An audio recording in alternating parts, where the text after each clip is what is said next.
नमस्कार, DD news में आप सभी का स्वागत है। मैं हूं अश्विनी कुमार मिश्र। दिन भर की खबरों को समेट कर हम हाजिर हैं। अगले 1 घंटे में हम आपको दिखाएंगे देश दुनिया की सभी अहम खबरें। आइए सबसे पहले नजर डालते हैं दिन भर की सुर्खियों पर। प्रधानमंत्री नरेंद्र मोदी ने अमेरिकी राष्ट्रपति डोनाल्ड ट्रंप और इजराइल के प्रधानमंत्री बेंजामिन नेतन्याहू से फोन पर की बात। गाजा शांति योजना के तहत हुई प्रगति पर दी बधाई।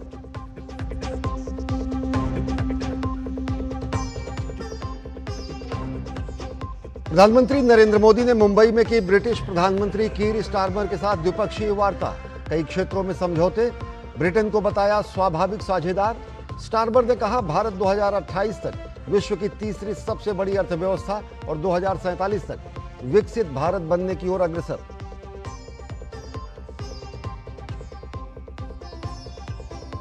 भारत यूके सीईओ फोरम में प्रधानमंत्री नरेंद्र मोदी ने व्यापार समझौते को बताया साझा विकास और समृद्धि का रोड मैप।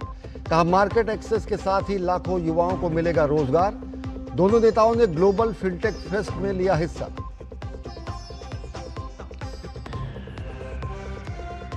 बिहार में दोनों गठबंधनों में सीट बंटवारे पर घमासान जारी। केंद्रीय मंत्री नित्यानंद राय ने दिल्ली में 2 बार चिराग पासवान के घर जाकर चर्चा की। कहा जल्द होगा ऐलान। चुनाव से पहले तेजस्वी ने हर घर में एक सरकारी नौकरी का किया ऐलान। बीजेपी ने कहा तेजस्वी खुद रहेंगे बेरोजगार।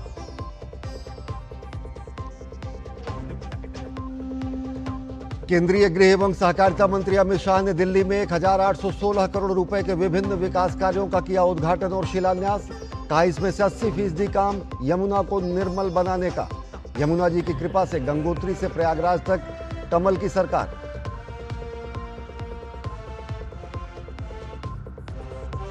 हंगरी के लास्जेलो क्रासजना होरकाई को मिला साहित्य का नोबेल पुरस्कार।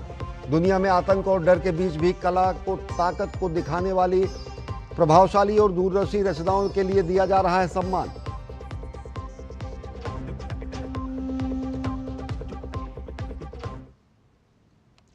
और अब देखते हैं खबरों को विस्तार से।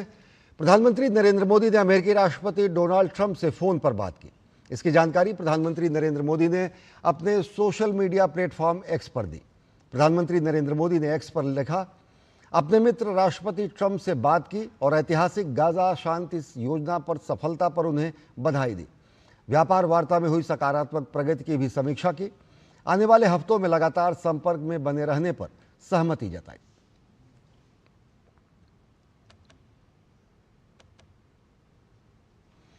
प्रधानमंत्री नरेंद्र मोदी ने इजराइल के प्रधानमंत्री बेंजामिन नेतन्याहू से भी बात की। उन्होंने सोशल मीडिया प्लेटफॉर्म एक्स पर लिखा, राष्ट्रपति ट्रंप की गाजा शांति योजना के तहत हुई प्रगति पर बधाई देने के लिए मैंने अपने मित्र प्रधानमंत्री नेतन्याहू को फ़ोन किया।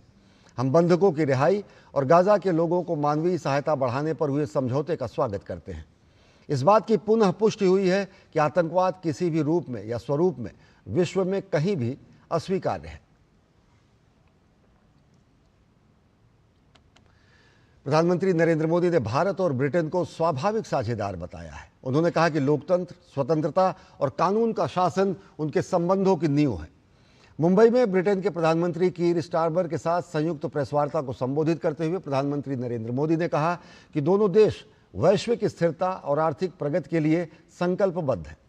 भारत ब्रिटेन व्यापक आर्थिक और व्यापार समझौते के बारे में प्रधानमंत्री नरेंद्र मोदी ने कहा कि इससे आयात लागत में कमी आएगी और युवाओं के लिए रोजगार के नए अवसर पैदा होंगे। प्रधानमंत्री नरेंद्र मोदी और ब्रिटेन के प्रधानमंत्री कीर स्टारमर की मुलाकात ने संबंधों में नई ऊर्जा और गति का संचार किया। मुंबई स्थित राजभवन में एक ओर जहां संबंधों में समुद्र जैसी विशालता देखने को मिली, वहीं दूसरी तरफ साझेदारी की वो बयार भी थी जिसने वैश्विक स्थिरता और प्रगति के महत्वपूर्ण द्वार को खोला।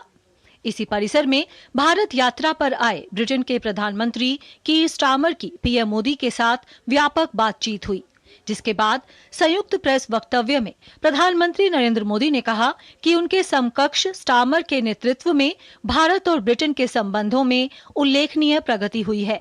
दोनों नेताओं ने हिंद प्रशांत और पश्चिम एशिया में शांति व स्थिरता और यूक्रेन में चल रहे संघर्ष पर भी विचारों को साझा किया। मौजूदा वैश्विक अस्थिरता के दौर में भारत और यूके के बीच ये बढ़ती हुई साझेदारी ग्लोबल स्टेबिलिटी और आर्थिक प्रगति का एक महत्वपूर्ण आधार बनी रही है। आज की बैठक में हमने इंडो पैसिफिक, वेस्ट एशिया में शांति और स्थिरता और यूक्रेन में चल रहे संघर्ष पर भी विचार साझा किए।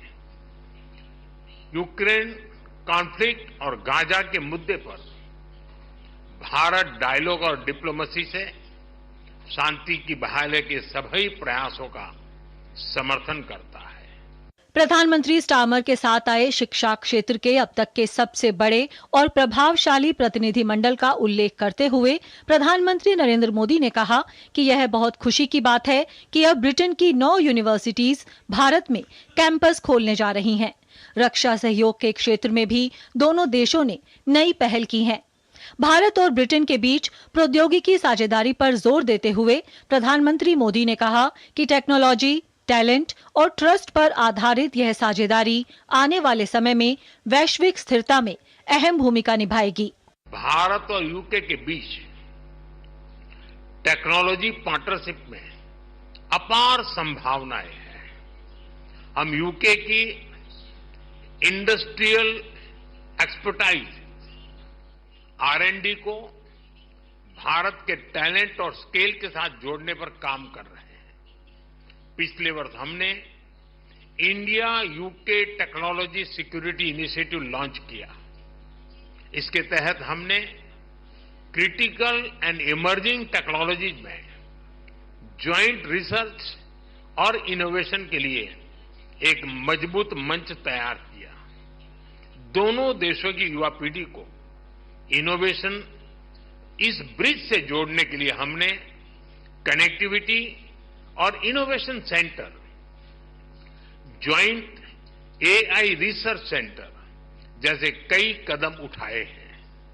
हमने क्रिटिकल मिनरल्स पर सहयोग के लिए एक इंडस्ट्री गिल्ड और सप्लाई चेन ऑब्जर्वेटरी की स्थापना का निर्णय लिया है। इसका सैटेलाइट कैंपस ISM धनबाद में होगा। सस्टेनेबल डेवलपमेंट गोल्स के प्रति हमारी साझी प्रतिबद्धता है। हम इस दिशा में India UK offshore wind task force के गठन का स्वागत करते हैं। ब्रिटेन के प्रधानमंत्री कीर स्टार्मर ने पीएम मोदी को उनकी दूरदृष्टि के लिए बधाई दी। उन्होंने कहा कि भारत 2028 तक विश्व की तीसरी सबसे बड़ी अर्थव्यवस्था और 2047 तक विकसित भारत बनने के लक्ष्य की दिशा में अग्रसर है। I want to congratulate the Prime Minister on his leadership, aiming to be the world's third largest economy by 2028. And your vision of Viksit Bharat is to completely develop the country by 2047.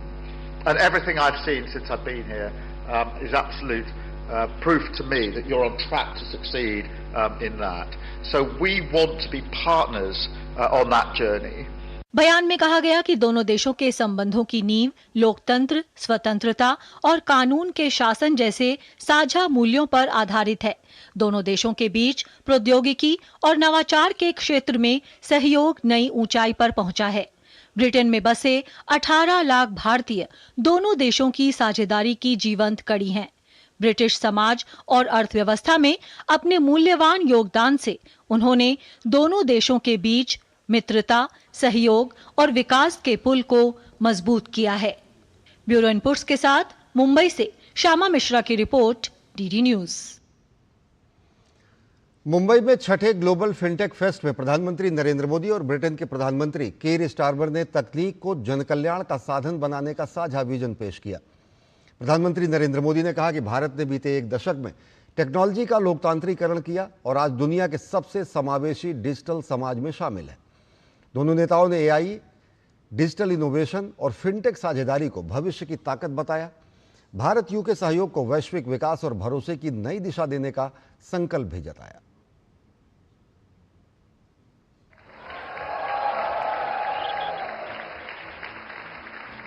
छठे global fintech fest में प्रधानमंत्री नरेंद्र मोदी और Britain के PM Keir Starmer ने तकनीक की मदद से जनकल्याण को आगे बढ़ाने का विजन सामने रखा।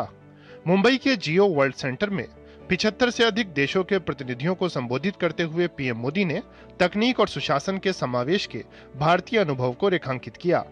कहा, बीते एक दशक में भारत ने तकनीक का लोकतांत्रिकरण किया है। आज का भारत सबसे अधिक टेक्नोलॉजिकली इंक्लूसिव सोसाइटी में से एक है। हमें ऐसा फिनटेक वर्ल्ड बनाना है जहां टेक्नोलॉजी, पीपल और प्लेनेट दोनों को समृद्ध करे, जहां इनोवेशन का लक्ष्य केवल ग्रोथ नहीं बल्कि गुडनेस भी हो, जहां फाइनेंस का अर्थ केवल नंबर्स नहीं बल्कि ह्यूमन प्रोग्रेस हो। एआई के लिए ट्रस्ट और सेफ्टी रूल्स की वैश्विक बहस का उल्लेख करते हुए पीएम ने कहा कि भारत का एआई मिशन डेटा और प्राइवेसी दोनों विषयों को हैंडल करने का सामर्थ्य रखता है। पीएम ने कहा कि भारत अपने डिजिटल इनोवेशन से दुनिया में डिजिटल सहयोग और साझेदारी बढ़ाना चाहता है। हम दूसरे देशों को टेक्नोलॉजी शेयर करने के साथ ही टेक्नोलॉजी डेवलप करने में भी मदद दे रहे हैं। और ये डिजिटल एड नहीं है, वरना दुनिया में कई लोगों को शौक है, हम एड दे रहे हैं। समझदार को इशारा काफी है।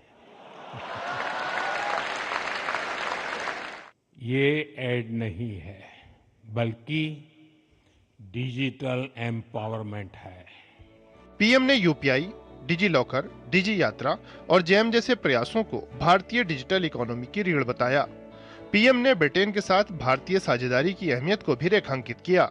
यूके की रिसर्च और ग्लोबल फाइनेंस एक्सपर्टाइज और भारत की स्केल और टैलेंट, ये कॉम्बिनेशन पूरी दुनिया के लिए अपॉर्चुनिटीज के नए गेट खोल सकता है। ग्लोबल फिनटेक फेस्ट में ब्रिटेन के पीएम ने भारत की क्षमता और शानदार भविष्य की संभावनाओं को सराहा। फेस्ट में मौजूद लोगों ने ब्रिटिश पीएम के अंदाज को खूब पसंद किया। मुझे यहाँ आकर बहुत खुशी हुई।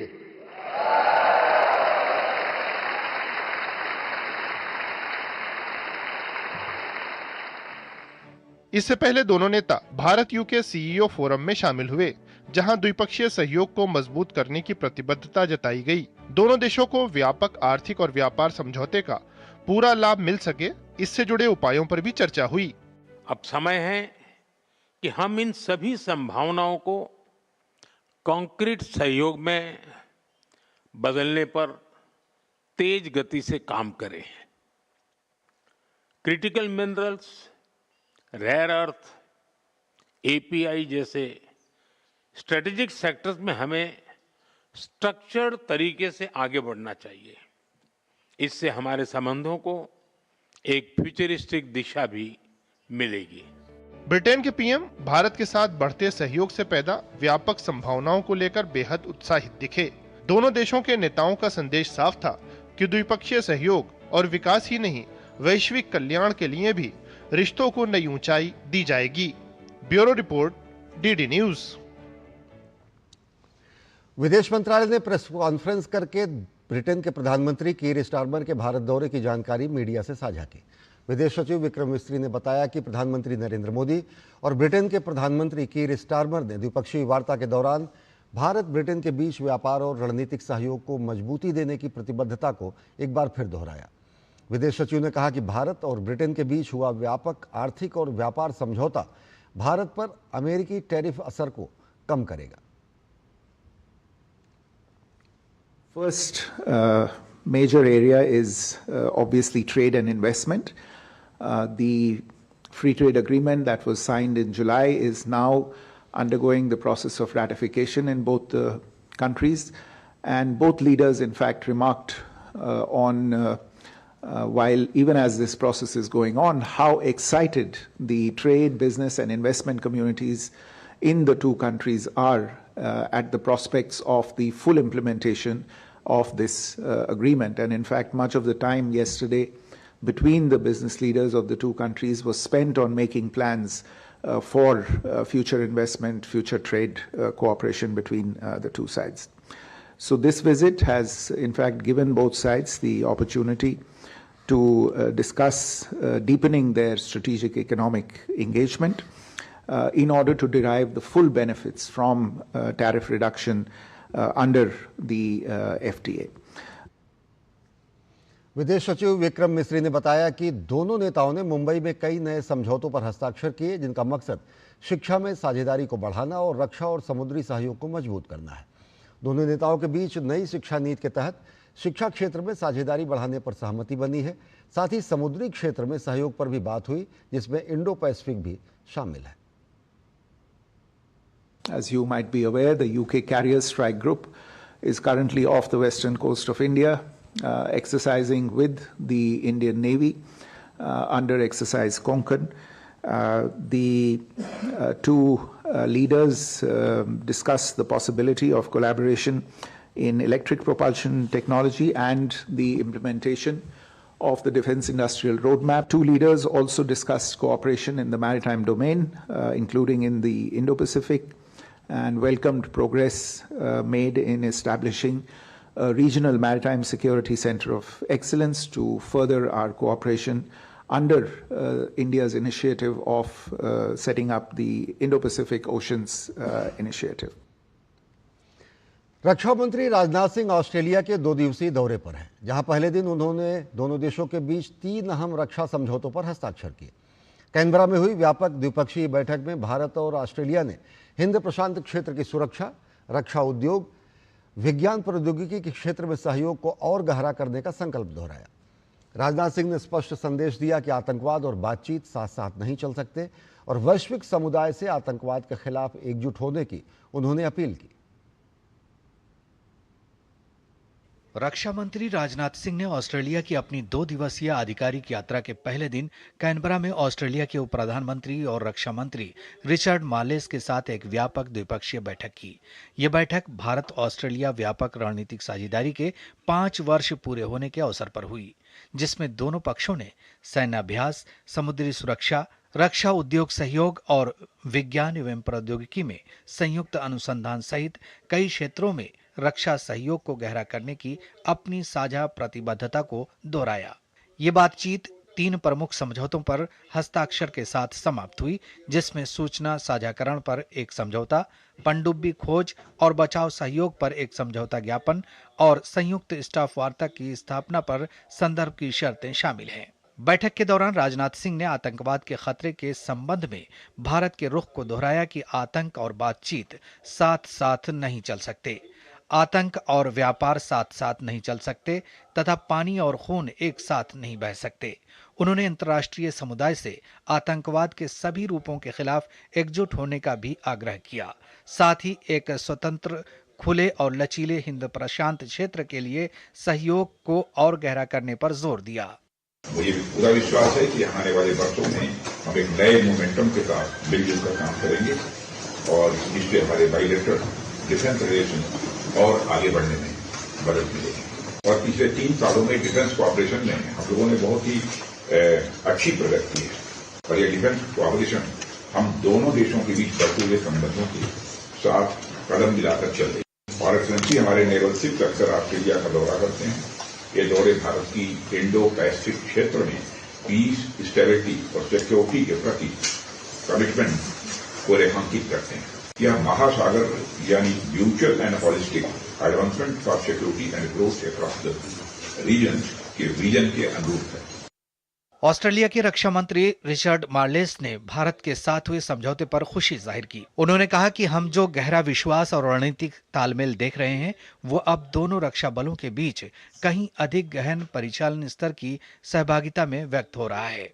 The significance of today is that what we are seeing in terms of a deep trust and a strategic alignment is now being expressed in a much deeper operational level of engagement between our 2 defence forces. The agreement that we've signed in terms of staff talks between our operational commands is hugely significant. I mean, this will really see a much closer operational engagement between our 2 defence forces, and we're very excited about that. रक्षा मंत्री राजनाथ सिंह ने Australia के प्रधानमंत्री Anthony Albanese से मुलाकात के दौरान प्रधानमंत्री नरेंद्र मोदी की ओर से उन्हें मई 2025 में हुए चुनाव में शानदार जीत पर बधाई दी। एंथनी अल्बानीज ने पीएम मोदी के गतिशील नेतृत्व में भारत की उल्लेखनीय आर्थिक प्रगति की सराहना की। विशेष रूप से रक्षा, साइबर सुरक्षा और सूचना प्रौद्योगिकी के क्षेत्रों में उन्होंने लाखों लोगों को गरीबी से बाहर निकालने में भारत की सफलता की भी प्रशंसा की और आने वाले वर्षों में द्विपक्षीय सहयोग को मजबूत करने के लिए उत्साह व्यक्त किया। बाद में अल्बानीज ने एक्स पर लिखा कि ऑस्ट्रेलिया और भारत की रक्षा साझेदारी लगातार मजबूत होती जा रही है, जो विश्वास, साझा हितों और एक शांतिपूर्ण, सुरक्षित और समृद्ध हिंद प्रशांत क्षेत्र के प्रति प्रतिबद्धता पर आधारित है। इसके अलावा रक्षा मंत्री ने कैनबरा में ऑस्ट्रेलियाई विदेश मंत्री पेनी वोंग के साथ बैठक कर द्विपक्षीय हितों पर चर्चा की। साथ ही उन्होंने कैनबरा में ऑस्ट्रेलियाई युद्ध स्मारक पर श्रद्धांजलि अर्पित की और उन भारतीय सैनिकों की स्मृति को नमन किया जिन्होंने अपने ऑस्ट्रेलियाई साथियों के साथ सुदूर देशों में वीरतापूर्वक युद्ध लड़ा। इससे पहले रक्षा मंत्री राजनाथ सिंह के स्वागत और सम्मान में ऑस्ट्रेलियाई संसद में वेलकम टू कंट्री स्मोक समारोह का आयोजन किया गया। Bureau report, DD news. केंद्रीय गृह एवं सहकारिता मंत्री अमित शाह ने दिल्ली सरकार की लगभग 1816 करोड़ रुपए की विकास परियोजनाओं का उद्घाटन और शिलान्यास किया। कार्यक्रम को संबोधित करते हुए गृह मंत्री ने जीएसटी सुधार से बदली हुई परिस्थितियों में कीमतों के घटने की बात की। गृह मंत्री अमित शाह ने दिल्ली सरकार के कार्यों की सराहना करते हुए कहा कि आज स्वच्छ यमुना के सपने को साकार करने का मार्ग प्रशस्त हुआ है। 7 महीनों में न केवल दिल्ली बल्कि जहां से यमुना प्रयागराज में गंगा में मिलती है वहां तक यमुना को साफ करने की योजना विकसित की गई है। मित्रों, आज यमुना जी के शुद्धिकरण का, साफ यमुना के स्वप्न को साकार करने का रास्ता प्रशस्त हो चुका है और 7 महीने में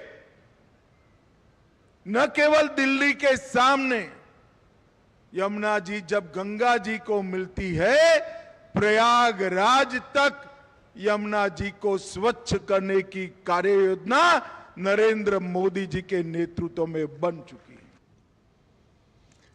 भारत के पूर्व राष्ट्रपति रामनाथ कोविंद ने गुरुवार को नई दिल्ली में अनूठी आदिवासी प्रदर्शनी मौन संवाद हाशिए से केंद्र तक का उद्घाटन किया। पूर्व राष्ट्रपति ने प्रदर्शनी का अवलोकन किया और कलाकारों से बातचीत की और इनमें से कुछ भारत के विभिन्न बाघ अभयारण्यों के आसपास रहने वाले जनजातीय समुदाय से थे। भारत के उत्तर पूर्वी भाग में अरुणाचल प्रदेश के दिबांग घाटी की इदू मिश्मी जनजाति बाघों को अपना बड़ा भाई मानती है। दिल्ली में बाघ संरक्षण पर आयोजित एक आदिवासी कला प्रदर्शनी में डीडी न्यूज संवाददाता विशाल बैरिस्टो ने कुछ जनजातीय कलाकारों से खास बातचीत की। Silent conversation from the margin to the centre. जी हाँ, हम बात कर रहे हैं ऐसी चित्रकारी की जिसे ट्राइबल आर्ट का नाम दिया गया है और जो अपनी ड्राइंग के, अपने आर्ट के ज़रिए जंगल की ज़िंदगी और ख़ास तौर से जो हमारा टाइगर है उसको दर्शाती है। सीमा, आप सवाई माधोपुर रणथंभौर से आती हैं। रणथंभौर हम जानते हैं कि वहाँ पर टाइगर की साइटिंग बहुत अच्छी होती है। क्या बनाया आपने, ज़रा हमें बताएंगी? जी, एक मतलब पहले बम्बू टाइगर जो होता था, ये मछली टाइगर है। मछली बड़ी फेमस थी। मछली इसमें फेमस इसलिए है क्योंकि जो इस पे यहाँ इसके हेड पे जो चिन्ह है इसमें मछली का निशान होता है, तो इसको मतलब इजी वे में कोई भी इजी वे में जान सकते हैं। मछली बड़ी मशहूर बाघिन थी रणथंभौर की और कहा जाता है कि वो मगरमच्छों का आराम से शिकार करती थी। यहाँ पर आपने कहाँ बताई है उसकी आँख पे मछली बनी हुई थी?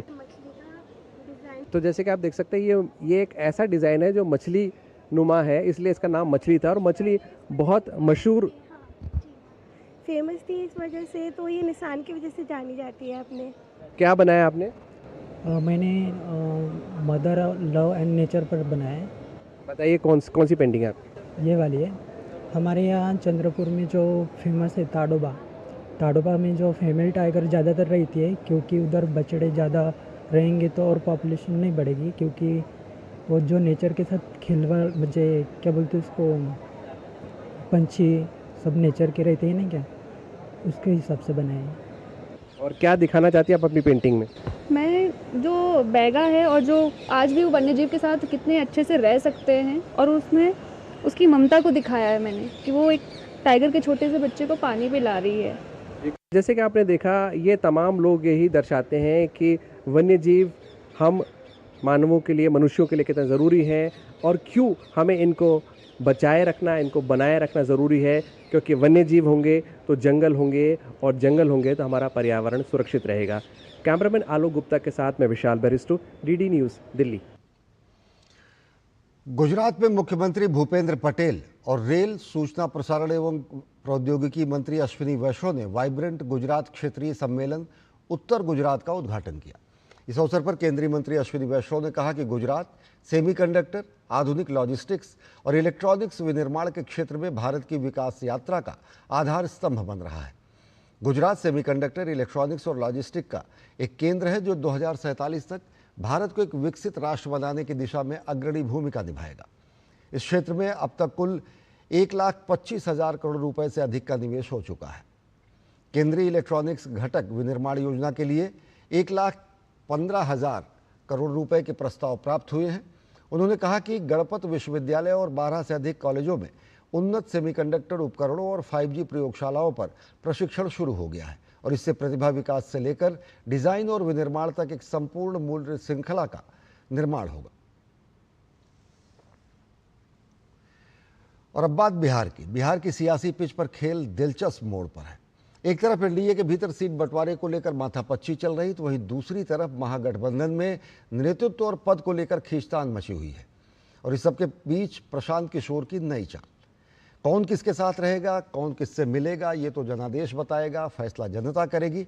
लेकिन इतना तय है कि इस बार का चुनाव बिहार की राजनीति की दिशा और दशा दोनों तय करेगा। बिहार विधानसभा चुनाव की घोषणा के बाद सियासत गरमाने लगी है। एनडीए और महागठबंधन दोनों में सीट शेयरिंग को लेकर खींचतान जारी है। जहां भाजपा और चिराग पासवान के बीच सीटों की संख्या पर अब तक बात पक्की नहीं हुई है, वहीं महागठबंधन में मुकेश सहनी डिप्टी सीएम पद पर अड़े हुए हैं। सूत्रों की माने तो चिराग पासवान 35 सीटों की मांग कर रहे हैं। वहीं बीजेपी नेता और केंद्रीय मंत्री नित्यानंद राय दिल्ली में चिराग पासवान की मां से मिलने उनके घर गए और बाहर निकलकर साफ किया कि चिराग पासवान नाराज कतई नहीं है। वहीं लोक जनशक्ति पार्टी की ओर से साफ किया गया कि पार्टी अध्यक्ष चिराग पासवान को सीट बंटवारे के बारे में फैसले लेने के लिए अधिकृत किया गया है। दोनों के लिए जो आदरणीय है वह इस घर में है, उनका आशीर्वाद लेने आए थे। मानेंगे चिराग नाराज बैठे हुए हैं। कौन कह दिया आपको कि चिराग नाराज है? हमने हमारे राष्ट्रीय अध्यक्ष श्री चिराग पासवान जी को अधिकृत किया है कि उनका फैसला जो विधानसभा चुनाव को लेकर रहेगा वो एक अंतिम फैसला होगा और वही आगे से जो भी पार्टी के विधानसभा को लेकर नीतियां होंगी उस पे वो अपनी अंतिम फैसला जो होगा वो राष्ट्रीय अध्यक्ष। सूत्रों की माने तो महागठबंधन में सीट बंटवारा अभी फंसा ही हुआ था कि डिप्टी सीएम पद को लेकर मुकेश सहनी के अड़ियल रुख ने समीकरण बिगाड़ दिए हैं। कांग्रेस का कहना है कि ऐसे मुद्दों पर बाद में बात होगी। जो मुकेश जी हैं एक पार्टनर हैं, अलायंस पार्टनर है, वो जो बोलते हैं वो बोल रहे हैं, इसके बाद हम लोग देख लेंगे, बिल पीट के जो निर्णय होगा। कांग्रेस ने भले ही अब तक तेजस्वी को महागठबंधन का मुख्यमंत्री चेहरा न माना हो, लेकिन तेजस्वी लगातार खुद को सीएम कैंडिडेट के तौर पर न सिर्फ प्रोजेक्ट कर रहे हैं बल्कि ताबड़तोड़ घोषणाएं भी कर रहे हैं। तेजस्वी ने राज्य के हर परिवार के एक व्यक्ति को सरकारी नौकरी देने का ऐलान कर दिया। राज्य में करीब 2,44,00,000 परिवार हैं। अब तेजस्वी से पूछा जा रहा है कि इतने पद कहां से लाएंगे और ये कैसे संभव होगा। ये बात तो विरोधी लोग हमेशा पूछते ही रहते हैं, कैसे होगा, नहीं हो पाएगा, असंभव है। पिछले बार भी 2020 में आपने देखा था जब हमने कहा था पहले कलम से पहले कैबिनेट में 10 लाख नौकरी जो है तेजस्वी देगा। जब 17 महीने हमारी सरकार रही तो हमने 5 लाख लोगों को सरकारी नौकरी दिया और हम लोग अध्ययन करके ही बोल रहे हैं। तेजस्वी यादव जी, आप अपने बेरोजगारी की चिंता में लगे हैं। बिहार के युवाओं को रोजगार का झांसा देकर जॉब फॉर जमीन घोटाला करने वाला व्यक्ति और संगठन और आज कह रहा है कि वो 20 दिन में नई नौकरी का कोई संकल्प लेगा, कोई बिल बनाएगा। मैं तो कहता हूं कि बिहार के युवा उनकी बेरोजगारी नहीं दूर करेंगे। वहीं कांग्रेस ने बिहार सरकार के खिलाफ आरोपों की चार्जशीट जारी करते हुए नीतीश सरकार पर भ्रष्टाचार, बेरोजगारी और पलायन को लेकर गंभीर आरोप लगाए। नीतीश कुमार जी बार बार पाला बदलते गए तो ठोस रूप में 20 साल का शासन नहीं हो पाया। बिना गुड गवर्नेंस के कभी भी विकास नहीं हो सकता है, समस्याओं का समाधान नहीं हो सकता है। एनडीए और महागठबंधन के बीच एक तीसरा कोण बनाने का दावा करने वाले प्रशांत किशोर ने अपनी जन स्वराज पार्टी के 51 प्रत्याशियों की पहली लिस्ट जारी की, लेकिन लिस्ट जारी होते ही टिकट के दावेदारों और कार्यकर्ताओं ने जमकर हंगामा काटा और लिस्ट का विरोध किया। प्रशांत किशोर को खुद सामने आकर सफाई देनी पड़ी। जो वादा बिहार में हम लोगों ने लोगों से किया था गांव-गांव जाकर कि समाज से अपनी सारी शक्ति बुद्धि लगाकर समाज से अच्छे लोगों को, बेहतर लोगों को चुनकर निकाला जाएगा। कुल मिलाकर हर दल रणनीति बनाने में जुटा है। जैसे जैसे तारीख नजदीक आ रही है, वैसे वैसे चुनावी बिसात और पेचीदा होती जा रही है। Bureau report, DD news. और अब बात मध्य प्रदेश की। मध्य प्रदेश के मुख्यमंत्री डॉक्टर मोहन यादव ने कहा है कि प्रतिबंधित कफ सिरप का उपयोग किए जाने के मामले में संबंधित किसी भी दोषी को सरकार नहीं छोड़ेगी। मोहन यादव प्रतिबंधित कफ सिरप पीने के बाद एम्स नागपुर में इलाज करा रहे बच्चों की ताजा स्थिति जानने के लिए पहुंचे थे। मोहन यादव ने कहा कि तमिलनाडु में निर्मित दवा के उपयोग से ही बच्चों की मृत्यु की बात साबित हुई है। इस मामले में मध्य प्रदेश पुलिस ने कई दोषियों को गिरफ्तार किया है। उन्होंने कहा कि दुर्भाग्य की बात है कि तमिलनाडु सरकार की तरफ से जो सहयोग मिलना चाहिए वो नहीं मिल पा रहा है। हमारे मध्य प्रदेश के अंदर हमारे बच्चों के खास करके कफ सिरप के मामले में ट्रीटमेंट के दरमियान आई है, जिसमें लगभग हमारे बच्चों की डेथ भी हुई और जो बीमार और घायल हमको देखने भी आए। ये बात सही है कि जहाँ दवाई बनी है हमारी पुलिस ने आज वहाँ जाकर दबोचा भी है, लेकिन तमिलनाडु सरकार के द्वारा जिस प्रकार से पूरी सहयोग करना चाहिए उसमें वो सहयोग नहीं कर रहे हैं। वहाँ के ड्रग कंट्रोलर जो एक्सेस वहाँ उनका अमानक प्रकार की दवाई प्राप्त हुई, उस दवाई पे उसकी प्रॉपर तरीके से जांच होकर उसकी रिपोर्ट आ जाए। और ये बात सही है कि दवाई की कंपनियां जहाँ होती है एंड टू एंड दवाई के संबंध में जो रिस्पॉन्सिबिलिटी होती है वो तो दवाई कंपनियों की होती है। केंद्र शासित प्रदेश लद्दाख में सामान्य स्थिति पूरी तरह से बहाल हो चुकी है। उच्च स्तरीय सुरक्षा समीक्षा बैठक की अध्यक्षता करते हुए उपराज्यपाल कविंद्र गुप्ता ने केंद्र शासित प्रदेश में व्याप्त कानून व्यवस्था पर संतोष जताया है। उन्होंने शांति और सद्भाव बनाए रखने में नागरिक, पुलिस बल, सुरक्षा बल और लद्दाख के लोगों की भूमिका की सराहना की है। राष्ट्रीय उर्दू भाषा विकास परिषद और शिक्षा मंत्रालय के संयुक्त प्रयास से प्रधानमंत्री संग्रहालय में एक विशेष कार्यक्रम का आयोजन किया गया। कार्यक्रम के जरिए इतिहास में पहली बार वीर सावरकर के विचारों को उर्दू भाषा के माध्यम से राष्ट्र को समर्पित किया गया। प्रसिद्ध लेखक चिरायु पंडित द्वारा लिखित Veer Savarkar the man who could have prevent the partition नामक पुस्तक के उर्दू अनुवाद का लोकार्पण किया गया। अनुवादित पुस्तक अब वीर सावरकर और तकसीम हिंद का आलमिया के नाम से प्रकाशित की गई है। केंद्रीय कानून एवं न्याय मंत्री अर्जुन राम मेघवाल ने कार्यक्रम को संबोधित करते हुए वीर सावरकर के अद्वितीय बलिदान पर प्रकाश डाला।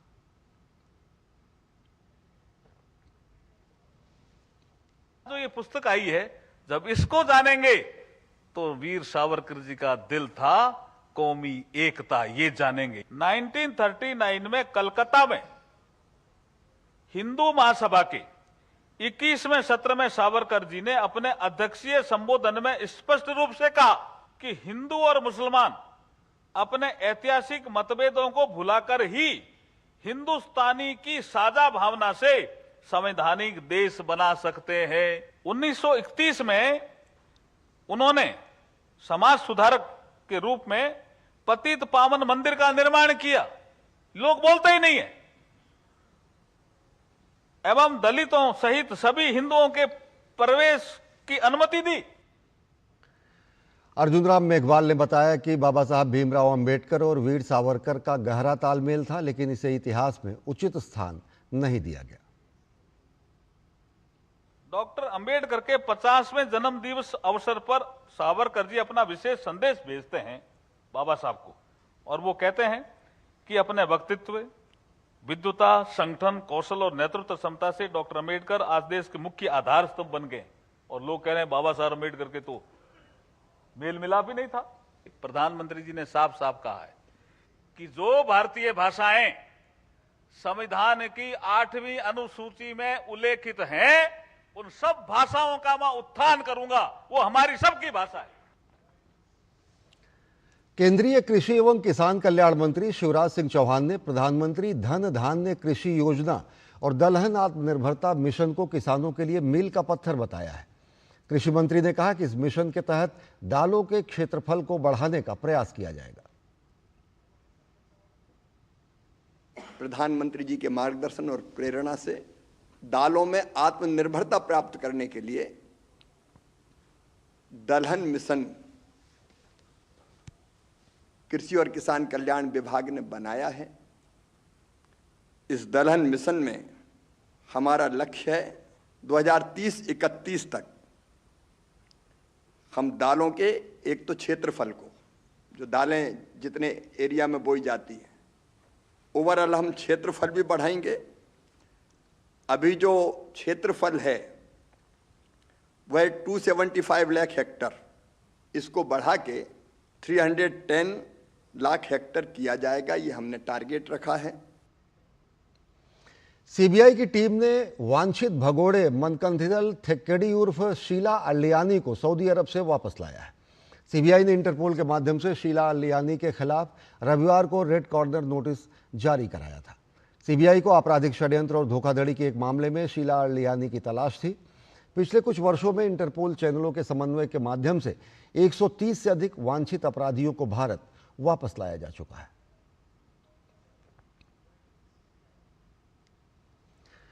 ब्रह्मकुमारी संस्थान के महासचिव और मुख्य प्रवक्ता राजयोगी बीके बृजमोहन भाई का 92 वर्ष की उम्र में निधन हो गया। उन्होंने गुरुवार को दिल्ली से सटे मानेसर में एक निजी अस्पताल में अंतिम सांस ली। वे पिछले कुछ समय से बीमार चल रहे थे। उनका पार्थिव शरीर दर्शन के लिए 10 अक्टूबर तक गुरुग्राम स्थित ओम शांति रिट्रीट सेंटर में रखा गया। उनके पार्थिव शरीर का अंतिम संस्कार 12 अक्टूबर को आबू रोड स्थित मुक्तिधाम में किया जाएगा।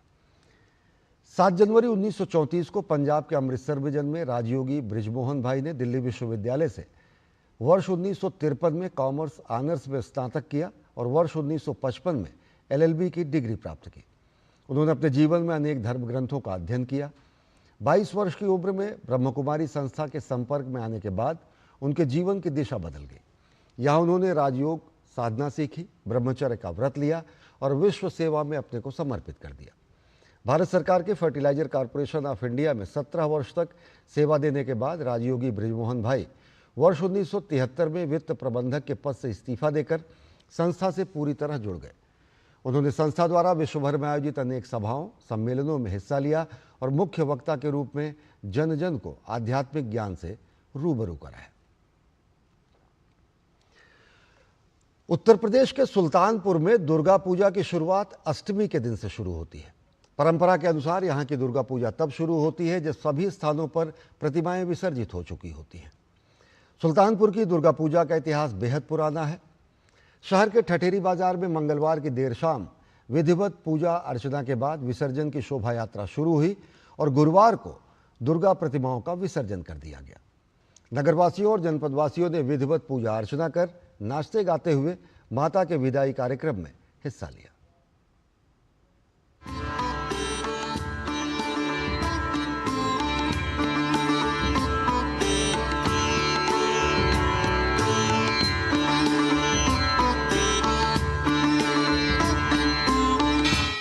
देश भर में जहां दशहरे के साथ ही दुर्गा पूजा का समापन हो चुका है, वहीं यूपी के सुल्तानपुर में दुर्गा पूजा गुरुवार को संपन्न हो रही है। जिले में दुर्गा महोत्सव की 67 वर्ष पूर्व की अनूठी परंपरा आज भी कायम है। नवरात्र की सप्तमी तिथि से शुरू होने वाले दुर्गा महोत्सव का समापन शरद पूर्णिमा को होता है। मंगलवार को देर शाम विसर्जन शोभा यात्रा प्रारंभ होकर गुरुवार की सुबह पहली दुर्गा प्रतिमा का विसर्जन किया गया। गुरुवार देर रात तक मां दुर्गा की प्रतिमाओं के विसर्जन के अंतिम प्रतिमा विसर्जन के बाद दुर्गा महोत्सव का समापन हो जाएगा। हमारे घर के सामने 1959 में सबसे पहले दुर्गा जी की स्थापना की गई। तब से अनवरत हमारे यहाँ मूर्तियाँ बैठती हैं और करीब 150 के करीब मूर्तियाँ हमारे यहाँ बैठी हैं। बहुत सी मूर्तियों का तो अब की 50वां साल था, तो शहर में लाइटिंग बहुत ही अच्छी हुई थी और अनवरत भंडारे की व्यवस्था आज भी चल रही है। दिल खोल के सेवा और सत्कार करते हैं। ये विश्वास रहता है कि माता रानी अगले बरस जल्दी आएं और इस शहर का इस देश का कल्याण करें। शहर के ठठेरी बाजार में मंगलवार की देर शाम विधिवत पूजन एवं आरती कर विसर्जन की शोभा यात्रा को रवाना किया गया। नगर के 4 किलोमीटर के लंबे रास्ते में नगरवासी जगह जगह पूजा अर्चना कर स्वागत कर रहे थे। अत्याधुनिक बिजली संयंत्रों के भव्य प्रकाश के बीच मां दुर्गा का मनोहारी रूप शांति व समृद्धि का संदेश दे रहा था। शोभा यात्रा के दौरान प्रयागराज, मथुरा व दिल्ली से स्वचालित झांकियों व रंगकर्मियों की प्रस्तुति को देखने के लिए जनमानस उमड़ पड़ा। झांकियों पर कलाकारों के द्वारा रावण वध, शिव तांडव व काली तांडव की प्रस्तुति ने दर्शकों को मंत्रमुग्ध कर दिया। लगभग 48 घंटे तक चलने वाली शोभा यात्रा के विसर्जन के लिए प्रशासन ने पूरे इंतजाम किए। पुलिस, जल पुलिस, पीएसी के गोताखोर समेत किसी भी स्थिति से निपटने के लिए ब्लैक कैट कमांडो की भी तैनाती की गई। विसर्जन स्थल पर मां को अंतिम विदाई देने पहुंचे श्रद्धालुओं में उल्लास के साथ आंखों में विदाई का गम भी रहा। चेहरे को देख के जो जब आती है, इतना चेहरा खुशी का रहता है। जाते समय जैसे बेटी विदा होती है वैसे उनका माहौल हो जाता है। 15 दिन तक जब माता जी हमारे घर में विराजती हैं, इतनी निश्चिंतता लगती है जैसे कोई बुजुर्ग हमारे घर में आ गया और हमारे घर की देखभाल कर रहा हो।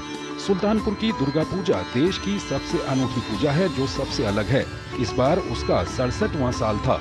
इस वर्ष कई समितियों के 50 वर्ष पूरे होने का भी उत्सव मनाया गया। Bureau report, DD news. Lok Sabha अध्यक्ष ओम बिरला बारबाडोस में आयोजित 68वें राष्ट्रमंडल संसदीय संघ सम्मेलन में शामिल हुए। डिजिटल परिवर्तनों के माध्यम से लोकतंत्र को बढ़ावा देना और डिजिटल विभाजन को दूर करना, इस विषय पर हुई कार्यशाला की अध्यक्षता करते हुए ओम बिरला ने कहा कि तकनीकी प्रगति और ई संसद के अनुप्रयोग ने हमारे संसदीय लोकतंत्र की कार्यप्रणाली में बड़े परिवर्तनकारी बदलाव लाए हैं। ई संसद ई लोकतंत्र को बढ़ावा देने में महत्वपूर्ण भूमिका निभा रही है, जिससे नागरिकों की भागीदारी बढ़ रही है। ओम बिरला ने कहा कि एआई आधारित डिजिटल प्रणालियां भारत की संसदीय प्रक्रियाओं को अधिक कुशल और समावेशी बना रही हैं। उन्होंने प्रतिनिधियों को बताया कि एआई आधारित अनुवाद, एआई सक्षम ई लाइब्रेरी और स्पीच टू टेक्स्ट रिपोर्टिंग जैसी प्रणालियां संसदीय प्रक्रियाओं को अधिक कुशल और समावेशी बनाती हैं। ओम बिरला ने कहा कि प्रधानमंत्री नरेंद्र मोदी के गतिशील नेतृत्व में भारत ने डिजिटल क्षेत्र में विश्वस्तरीय उपलब्धियां हासिल की हैं।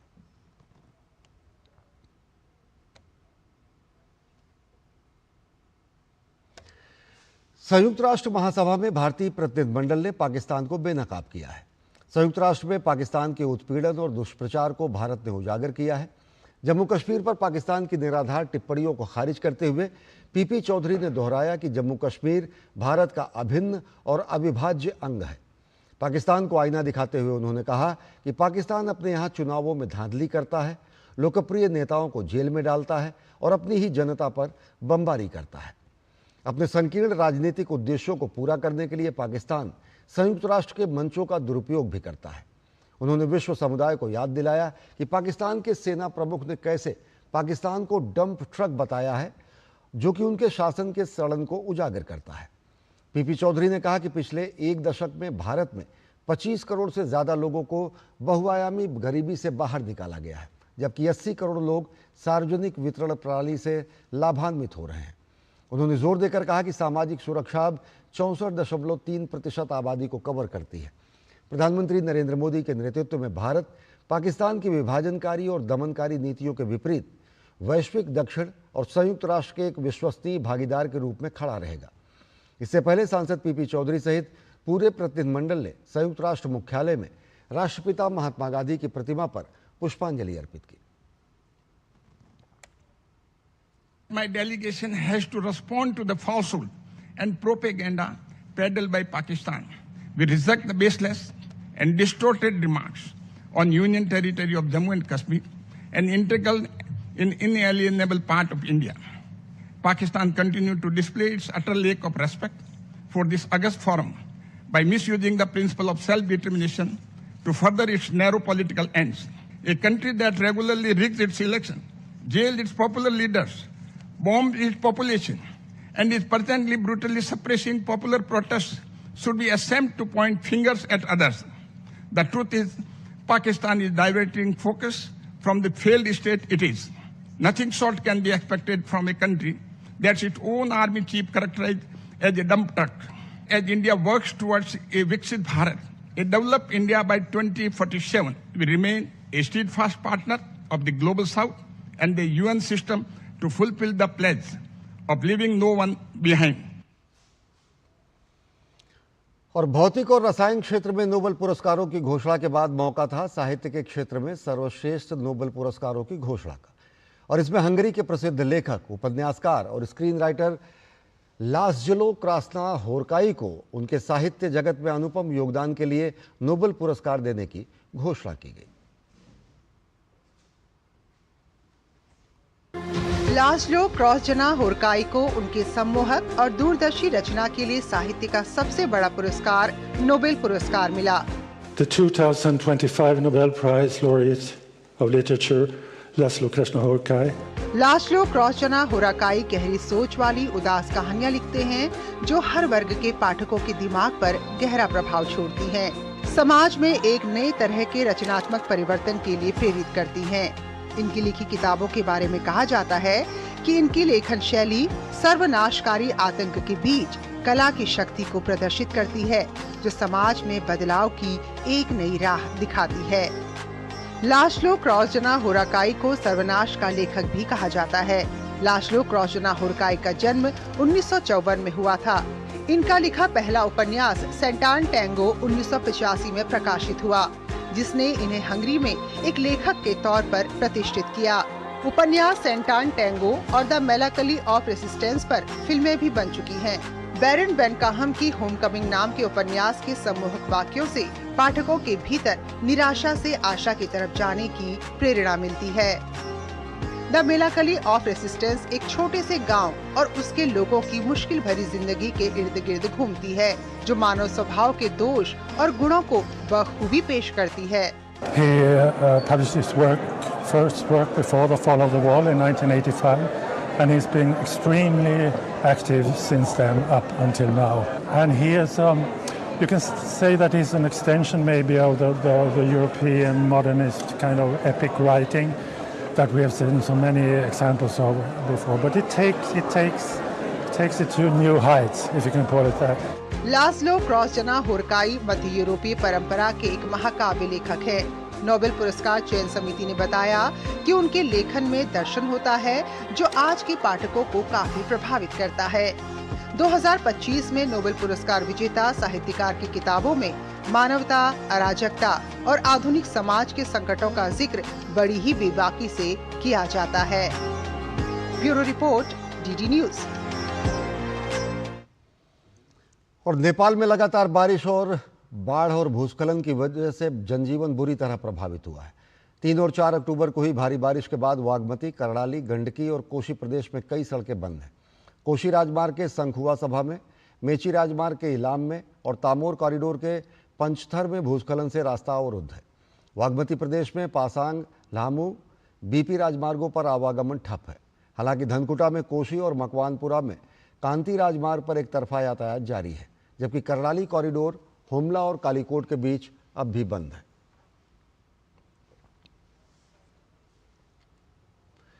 आईसीसी महिला क्रिकेट विश्व कप में दक्षिण अफ्रीका ने भारत को 3 विकेट से हरा दिया है। विशाखापट्टनम में खेले गए मुकाबले में भारत ने पहले बल्लेबाजी करते हुए दक्षिण अफ्रीका को जीत के लिए 252 रन का लक्ष्य दिया, जिसे दक्षिण अफ्रीका ने 48 ओवर और 5 गेंदों में 7 विकेट खोकर हासिल कर लिया।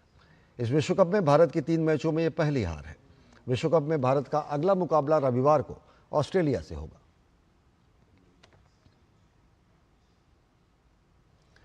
तो बुलेटिन में फिलहाल इतना ही। देश और दुनिया की ताज़ा तरीन खबरों के लिए देखते रहिए डीडी न्यूज़। नमस्कार।